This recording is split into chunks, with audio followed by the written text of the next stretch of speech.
Nearly 1,900 years ago, along the fertile banks of the Nile, fire and clay came together to create objects fit for kings. In ancient Egypt, pottery was more than a daily tool for the royal elite. It was a symbol of status, precision, and sacred tradition. Behind every vessel stood skilled craftsmen, masters of heat, airflow, and timing, working inside carefully designed pottery kilns. Today, we step inside those elite workshops to uncover how ancient Egypt's royal pottery was made. Pottery was essential to Egyptian life. It stored water, grain, oils, perfumes, and ceremonial offerings. But not all pottery was equal. Royal and temple vessels were crafted separately from common household wares. They were stronger, smoother, and often marked with symbolic designs. These vessels were used in palaces, temples, burial rituals, sacred ceremonies. Because of their importance, only elite workshops were trusted to produce them. Everything began with clay from the Nile. Egyptian potters selected fine clay deposits free from stones and impurities. The clay was cleaned, soaked,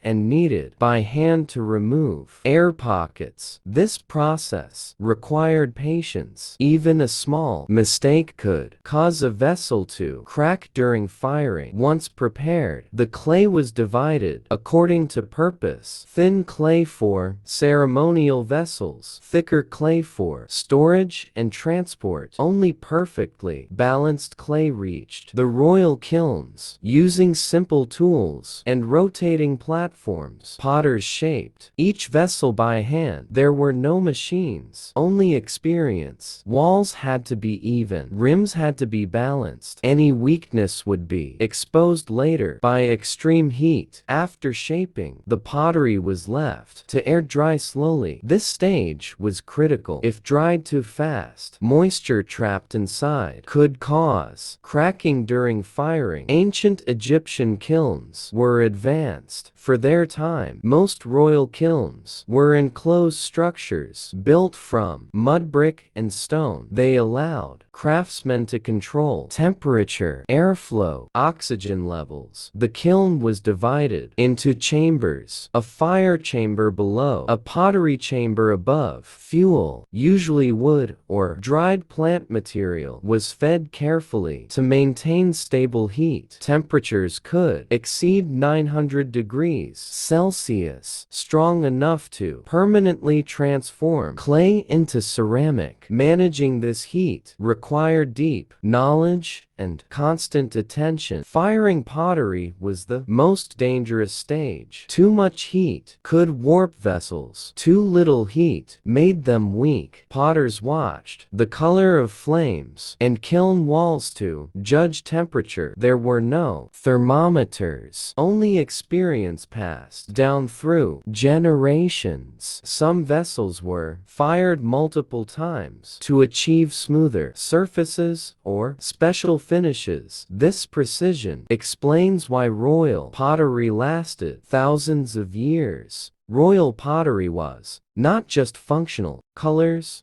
shapes, and finishes held meaning. Smooth surfaces symbolized purity. Red and black tones represented balance and protection. Fine symmetry reflected order. Core Egyptian belief: these vessels often accompanied the elite into tombs, meant to serve them in the afterlife. Craftsmanship was considered a sacred duty. Inside ancient Egypt's royal pottery kilns, fire became a tool of precision. Through skill, patience, and deep knowledge, craftsmen turned simple clay into objects of power and beauty. Nearly 2,000 years later, their work still speaks, silent proof of an advanced civilization shaped by human hands and controlled fire.